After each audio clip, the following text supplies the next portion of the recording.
Bonjour à tous, jour 17 du défi Mission de vie de Lilou Massé et aujourd'hui Lilou nous parle du rôle de la souffrance. Alors quand j'ai lu le défi, eh bien comme d'habitude, je me suis scannée juste après et je me suis rendu compte que j'avais énormément... plusieurs situations sont évidemment venues à mon esprit quand j'ai lu le défi. Et quand évidemment, en me remémorant ce genre de situation, j'avais plutôt de la colère, pardon, plutôt de la colère, donc dans mon corps, envie de courir, voilà, de sortir cette colère. Et donc j'ai ensuite finalement refait l'exercice que j'avais fait l'année passée. Donc c'est un exercice qui s'appelle le jeu tu heal. C'est un exercice où vous avez une situation bien particulière dans laquelle vous étiez en train de par exemple parler à quelqu'un d'autre. Et donc vous décrivez dans un premier... Donc c'est un exercice à 3 étapes. Dans la première étape, vous-même décrivez la situation comme vous l'avez perçue. Donc en disant je ressentais, j'avais envie de... enfin voilà, tout ce qui pourrait vous venir par rapport à cette situation-là. Je me sentais incomprise, je me sentais blessée, je me sentais trahie, voilà, etc. Et ensuite, dans la même situation, eh bien, vous écrivez dans la deuxième partie la même situation, mais perçue par la personne en face. Donc dans la deuxième partie, vous allez réécrire la situation avec le tu. Donc comme l'autre personne aurait perçu la situation. Donc tu, et alors comment elle perçoit la situation dans laquelle vous vous sentiez très très mal et que vous souffriez. Et ensuite, la troisième étape, c'est de décrire la situation par rapport à une personne qui est publique. Imaginons que vous êtes en train de vivre la situation avec l'autre personne et que quelqu'un passe juste à côté et vous remarque en train de vivre une situation difficile. Et décrire alors cette même situation alors perçue par une personne encore plus extérieure à votre situation.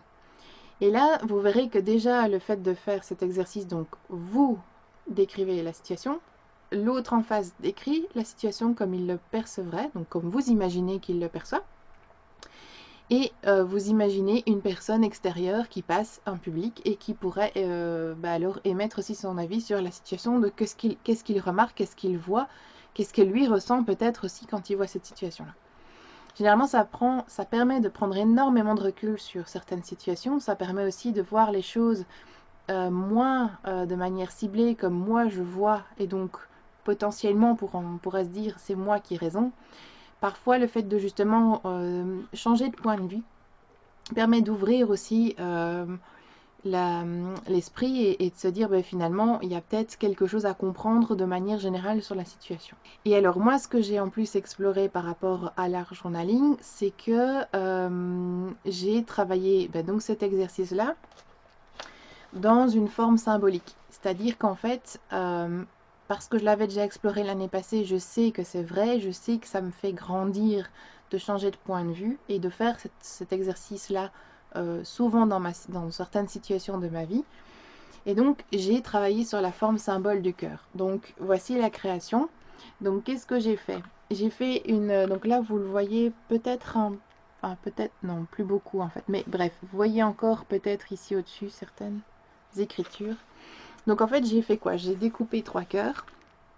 Et ensuite, j'ai écrit dans ces 3 cœurs les 3 situations, les 3 étapes dont je viens de vous parler. Donc ici, la première étape, c'est celle où je décrivais la situation. Donc j'ai encore le je, ressens, blablabla. Ensuite, la deuxième, c'est tu ressens, enfin tu, voilà. Donc ici, dedans, j'avais décrit le tu. Et ici, j'avais décrit la situation comme si une personne extérieure voyait la situation. Et donc voilà. J'en ai fait ensuite de l'art journaling, donc c'est-à-dire que j'ai vraiment colorié, dessiné, collé, j'ai fait des pochoirs, je me suis un peu amusée. Et ensuite, je les ai collés tous les trois, pour faire au final, eh bien, comme si c'était 3 graines, 3 bénédictions quelque part, et finalement 3 jolies fleurs, donc un beau bouquet de fleurs. Tout ça décoré, avec de la peinture et quelques pochoirs. Donc voilà, en gros ce que ça donne. Donc au final, Le fait de faire l'exercice et d'ajouter autant de couleurs me donne évidemment un effet génial parce que au final, en me rescannant après, j'avais vraiment cette sensation de chaleur, de rayonnement et surtout de légèreté. Parce que souvent, ce qui me m'alourdit en fait au quotidien, c'est ces situations qui sont stressantes et que je rumine parfois très longtemps dans ma tête. Alors, ce que je fais, c'est ce genre d'exercice, donc le jeu tuile, m'aide vraiment beaucoup à mettre beaucoup de recul sur ce que je vis et à aussi libérer l'énergie en me disant mais bon sang, pourquoi tu te prends la tête sur une situation alors que peut-être que l'autre voulait te faire passer un message ou peut-être que le public de sa vision a peut-être perçu quelque chose en moi qui était juste une grosse colère qui n'avait peut-être rien à voir avec les situations mais qui était antérieure, qui était liée à peut-être quelque chose qui m'est arrivé plus tôt dans la journée. Et donc voilà, après, je peux vraiment prendre du recul, peut-être même aller vers la personne avec qui j'ai une situation compliquée pour aller m'excuser ou essayer d'expliquer pourquoi j'en étais arrivée à cette situation un peu de stress ou d'énervement ou de colère. Voilà, c'est vraiment énormément de... C'est un exercice tellement libérateur d'énergie et permet vraiment une certaine légèreté que je vous le conseille vraiment de tout cœur. Voilà. Donc c'est tout ce que j'avais envie de partager avec vous aujourd'hui. J'espère que ça vous a plu. N'hésitez pas à me partager vos créations si vous en avez envie. Et sinon, on se retrouve demain pour un autre défi. Au revoir.